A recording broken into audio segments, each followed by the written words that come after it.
Prioritizing your savings sometimes can pose a challenge considering that wants and needs are too demanding and they're looking towards you before you even get your money.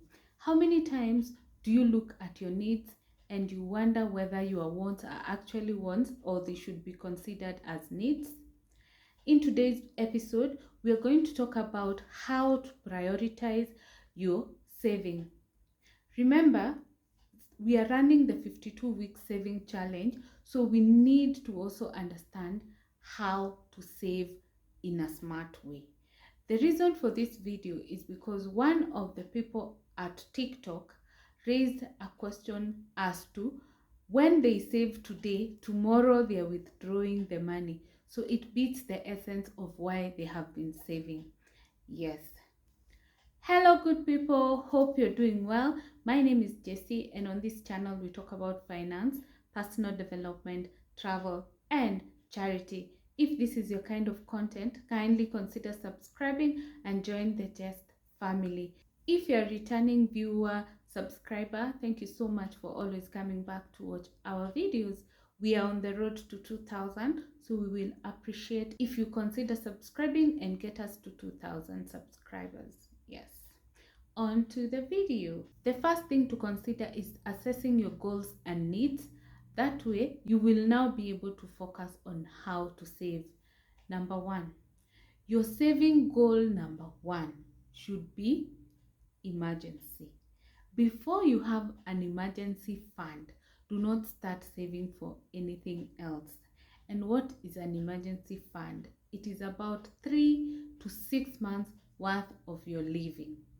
If your monthly expenditure is 50,000, you need to have 6 months worth of that. At the very least, you should have 3 months. That is at the very least. But the recommended is 6 months to 1 year. Why is this? Imagine if today you lost your source of income and of course you have to continue living, so you will need money to keep you going. So that's why you need 6 months worth of living, or at the very least 3 months worth of living. As you wait, you continue having your life as you wait to get to another source of income.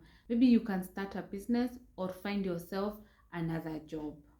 Comment down below if you have saved at least 3 months. I will not ask how long, but at least 3 months worth of living. Yeah? So, once your 3 months are in place, now you have met your key goal. And what are you going to use this money for? Number one, you're going to use it for your emergency in case you lost your income. It will run your household's expenses until maybe you get the next job or you grow your business. The next thing is if something breaks in the house. For instance, if your car has broken, if a pipe has broken, if you have run out of gas, all those expenses, that money is set aside for something which either can happen or it may not happen. For instance, for medical expenses, maybe you may not fall sick, maybe you may not have another emergency which is significant, but you know there's a likelihood you'll run out of gas, there's a likelihood that the car can break down, and all those expenses. Just make sure your emergency fund is in place. If you're part of our 52-week saving challenge and you don't have an emergency fund, stop saving for any other thing that you were considering saving for and focus on saving for the emergency fund. Once you sort your emergency fund, the next thing you need to address is your debt. If possible, pay off your debt or merge them into the lowest interest account such that it is not straining you. Sometimes you may get deductions from left, right and center until by the end of the day you don't even see where your money is going. The next thing is saving for your retirement. If you have just started working, you think 30 years is a lifetime. Interesting thing is you may live those 30 years or even more, or you may not even get to your old age. But what do? You have to prepare for a probability of living more than the probability of dying before, because what will happen, you'll be so miserable. And why do you need to start saving early? When you're working, assuming you're earning 50,000 right now, and out of that you decide to put aside 5% of your gross, that's about 2,500 per month. And if you're lucky enough to have an employer who matches or who has a retirement plan, it means you're saving double the amount, which means you're saving 5,000. So question is, today you're surviving on 50. The saving you're putting aside for your retirement is 5,000. If you're paid the same 5,000 for your retirement, do you think you can survive on that amount for a whole month? That is why you need to start early, so that by the time you're retiring, you have saved, and that retirement plan has earned you some income, which means you have some reasonable amount. And remember, there are so many ways of investing even when you retire, so you get more returns. So you need to save as much as you can, a lot, to be able to get more returns when you have retired. So we are done with emergency, debt management, and retirement. After you're done with those three, the next focus should be your short-term goals. Your short-term goals are within a year. So whatever you want to achieve within the year should be now next on your list of savings. Now, there's an interesting twist I want to put here. After you save for an year, you also need to focus on your medium-term goals. That is between over 1 year to 5 years. Because Rome was not built in a day. So you can't say you'll start saving for your 5-year project when it is almost 5 years.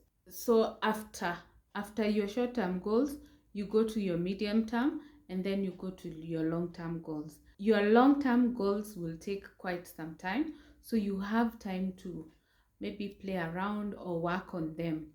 So you need to focus and see. But remember, when you're planning for your long-term goals, you need to have in mind that there's change in time value of money.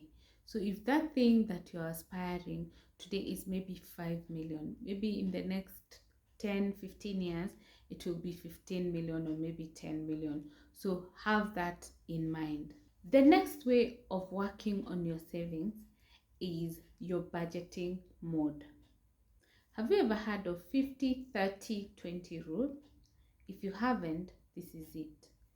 50 goes to your needs, 30 goes to your wants, 20 goes to your savings.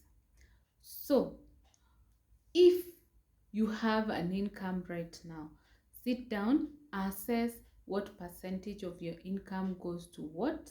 So basically ensure that your income is in line with those percentages. You can vary the percentages. Maybe you want to save more, so you can increase it to 30%. Maybe 50% is too high for your basic needs. You may want to share it. There's also the option of 40-40-20. You can actually increase the savings, but we said at the very least you should save 10% of your income. 10%, not less. The next thing that works magic for me, that's the one I use. I use zero budget. Zero budget means by the time the month is starting, you have allocated everything on your budget to something. And if there is any surplus, you have allocated it to either investments or saving. So there is no extras. I don't know whether you understand. Your budget is strict. You have 50,000. 50,000 has been allocated to everything. By the way, in our immediate previous video, we shared a realistic budget, or how I plan my budget every month, and I decided to use the sample of 50,000. I will give you the percentages. The percentages I have used in that budget to hit 100%, I'll just highlight. So 9.6% went to savings, 29% went to housing, 8.8% went to transport, 20% went to food, 4% went to self-care, 3.6% went to entertainment, 16% went to loans, 6% went to investments, 3% went to donations and gifts. So you can use such allocations. If your money is more, you can play around with the figures. But that was trying the optimum to ensure whether your salary is small or a lot, you can still squeeze and get money to save. So based on your lifestyle and your current circumstances, you can choose either of the two options, or you can come up with the option that works specifically for you. You have come up with a budget, you have allocated your savings. The best way to put your savings aside is to automate the savings. Why? Sometimes it gets tempting to think you can just use that money for something else this month and you will save next month. So I suggest you have a standing order. In most cases, if your salary account or your income account and your savings account are in the same bank, you will not have a charge transferring the amount to the savings account. So it's a good thing for you because you don't incur an extra cost. So that's an amazing way. The second thing is, if you have a retirement fund, then if your employer is running it for you, obviously they will deduct before you get your net pay. So that's also a good thing, and it grows both your savings by the fact that you contribute and your employer contributes. It's actually a big plus for your savings. The next thing is, you can look for ways to enjoy tax savings. For instance, retirement savings are tax free, so that's an amazing way of saving even on taxes. And number two, if you have maybe some housing plan, some sort of insurance, life insurance, you can also get some saving on taxes, which will increase your money and also increase your saving. If your current budget is so tight that it cannot accommodate savings, you can get a side hustle. You start another business. You start a business that will give you some income, that will grow your saving fund. You can also request for a raise. I mean, you can always negotiate for an increment. And like we have said before, you can declutter your house and sell off the things that you're not using. You can do a garage sale. You can do sale in those, sometimes when there are sales in some places, you can take your wares there and just dispose them. The key thing is to start. It is difficult to start saving because people feel like you don't have money to save. But indeed, if you squeeze your budget to the extreme, you will get something extra to save. The difficult part is to start. Once you have built the culture, you can continue growing. Remember, we said you will be saving a percentage. So if you get a raise, you raise the savings. So that is a very good thing. And then, of course, you have to review often. Don't sit and say, oh, the money is just there, it's growing. You have to review often to ascertain that your money is actually growing, number one, and number two, that the purpose you're saving for, is still intact. And of course, number three is, you're not saving aimlessly. Remember, if you're not saving for a purpose, there's no need of saving. So see the priority as we have highlighted and start saving. If you have started, just keep saving, but focus. Focus. Don't just save aimlessly. Yeah. So thank you so much for watching this video. If you have missed our previous episodes, please check them out. We have a whole collection of different videos that you can check out. This whole budgeting is discussed in detail. There is surplus budget, deficit budget, irregular income budget, and everything. They are on this channel, so check them out. Yeah, so see you on our next one. Bye. If you have come across this channel for the first time, kindly ensure you subscribe before you log off. Thank you.